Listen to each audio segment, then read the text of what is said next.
Good morning and welcome to John Beck. This is your principal, Mr. Lin, and I hope that you had a wonderful weekend. Today is Monday, February 12th, 2024. It's a day A. For instrumentals, it's a day 5. Now, before we kick off this wonderful day, I want to invite you, as I always do, to please stand and face the flag for the Pledge of Allegiance.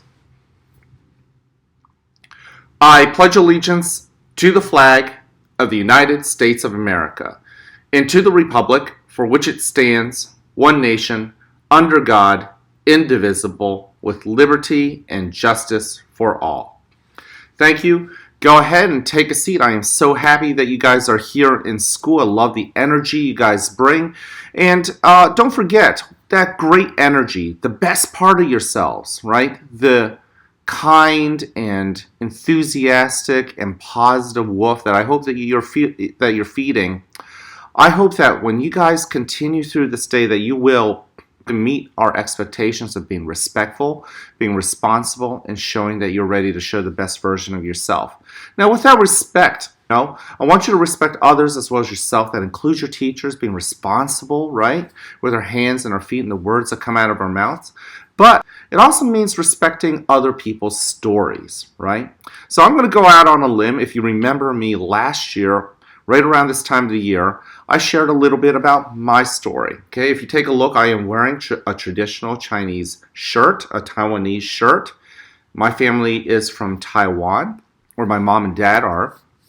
Not just in Taiwan and not just in China, but also in most of the East Asian countries like Japan and Korea, all the way down to the Philippines and Vietnam and Cambodia.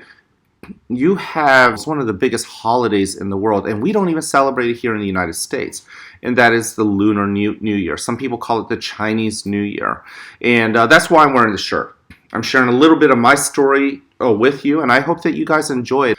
Now, the Chinese Lunar New Year is celebrated by studying the moon, and the moon kind of goes in cycles, kind of like our Earth goes around the sun in cycles. So there is a lunar year as well. And so this past Saturday, it was this year's Lunar New Year. So in the Chinese and Asian traditions, every year is named after one of 12 animals. So we have now entered into the year of the dragon. So any of you guys who are who turned 12 this year, you were born in the year of the dragon, and basically whatever animal you were born in, every 12 years it cycles back to that. So my son Timothy was born in the year of the dragon. He's going to turn 12 within this next year, and it's the year of the dragon. That means 12 years ago he was born in the year of the dragon. I was born in the year of the boar, the wild pig, which is kind of cool. And so everyone was born in the year of some animal. Chinese Lunar New Year is celebrated all throughout the continent of Asia, and families like to get together very similarly to how we do Thanksgiving. And in Thanksgiving you have a turkey. It's not for most families, it's not Thanksgiving unless you have a turkey. In China, at least, there's dumplings and different kinds of dumplings. Now, in other Asian countries, there are other ways to celebrate it as far as food goes, but there are certain foods that people really look forward to eating. And how we get many days off for winter break? Well, they have weeks off, complete weeks off, as basically to let families travel so that they can get together and celebrate the Lunar New Year. Grown-ups will give gifts to kids. Now, yes, those gifts can be in boxes and wrapped up in the same way you're used to, but one of the most traditional ways is to get a red envelope. Now I'm going to teach you a Chinese word. That is hong. That is the color red. Hong. Now you gotta say it. Hong. Hong. That's red. Bao. Kind of have to sing it. Bao. That's an envelope. Hong bao. Red envelope.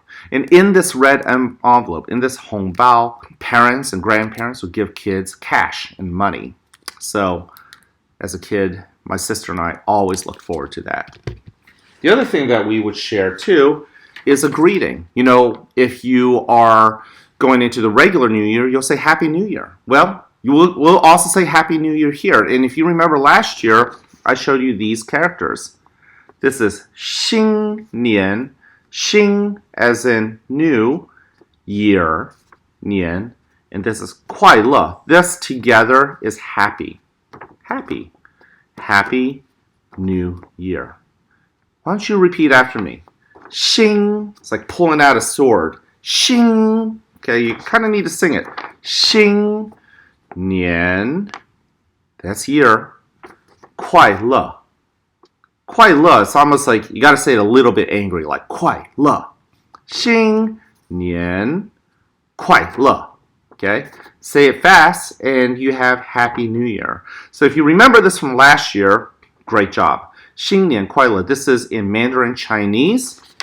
And then today, in Mandarin Chinese, I taught you 红包, red envelope. So, repeat after me. 新年快乐, 新年快乐. That's Happy New Year, and this is a 红包, red envelope. All right, that's me sharing a little bit about my story. I hope that you see and look at your family and realize there are some amazing histories and stories with you, and perhaps one day you'll get to share it with your friends and your classmates and even with me. Now, I've taken up enough time, so I'm going to wrap up with this. If nobody else has told you this, you deserve it to hear somebody in this world today, and might as well be me. I love you.